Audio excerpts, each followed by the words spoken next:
may phobia na po kasi kami kaya umalis po kami dito. Matinding takot pa rin ang nararamdaman ni Nanay Mirna 2 araw matapos ang nangyaring pagguho ng lupa sa Barangay Gisad, Surong, Baguio City. Isa siya sa 103 individual na nananatili ngayon sa Baguio International Academy. Bagamat malayo na sa peligro, inaalala niya ang posibleng pag-atake ng hika. Wala po akong nadala kahit isa na gamot ko kasi may asma po ako. Pangamba naman sa kalusugan ng anak ang ikinababahala ni Nanay Angelica. Parang natakot po yung asawa ko kasi nilalagnat din po yung anak ko. Sila Nanay Mirna at anak ni Nanay Angelica, ilan lamang sa mga tinututukan ng mga volunteer sa evacuation center sa Barangay Gisad, Surong. Karamihan kasi sa mga evacuees, nagkakasakit na. To the rescue naman ng Department of Health na mahagi sila ng mga gamot. Malaking pasalamat ko dahil binigyan po ako ng nebulizer, yung machine po at saka yung PAP. Naabutan naman namin kanina ang taho vendor na sila Kuya Dalton at Kuya Amelito. Pumunta sila ng evacuation center para ipamahagi ng libre ang mga taho sa evacuees. Napag-usapan namin na instead na itingdo na namin po ngayon kasi pag ganito po wala pong ganong turista. I-donate po namin sa mga nasalanta po ng landslide.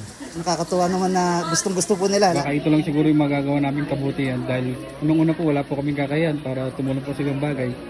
Siguro sa pamamagitan lang po ng produkto namin na makatulong po kami. Abala naman ang laundry shop dito, ilang metro lang ang layo sa evacuation site. Alok kasi nila ang libreng laundry service sa pamilyang apektado ng landslide. Sa every family, kahit papano, stay dry po sila. Kaya yun po ang napagmitingan po namin na pwede namin may tulong sa kanila.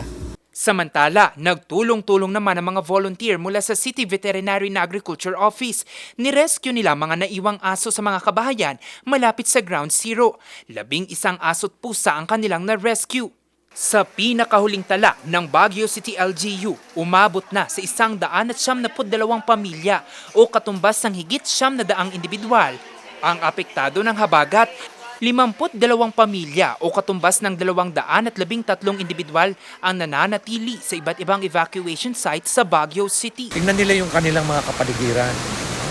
At kung meron man na sila nakitang mga puno na malapit na matumba o kaya natumba na o kaya meron sila nakikitang crack sa lupa o kaya may mga indication na nagkakaroon ng soil erosion, tumawag na lang sila sa 911. They don't have to memorize any hotline numbers. Wala na. Sa 911 pa lang, we have enough trunk lines to really accommodate all the calls.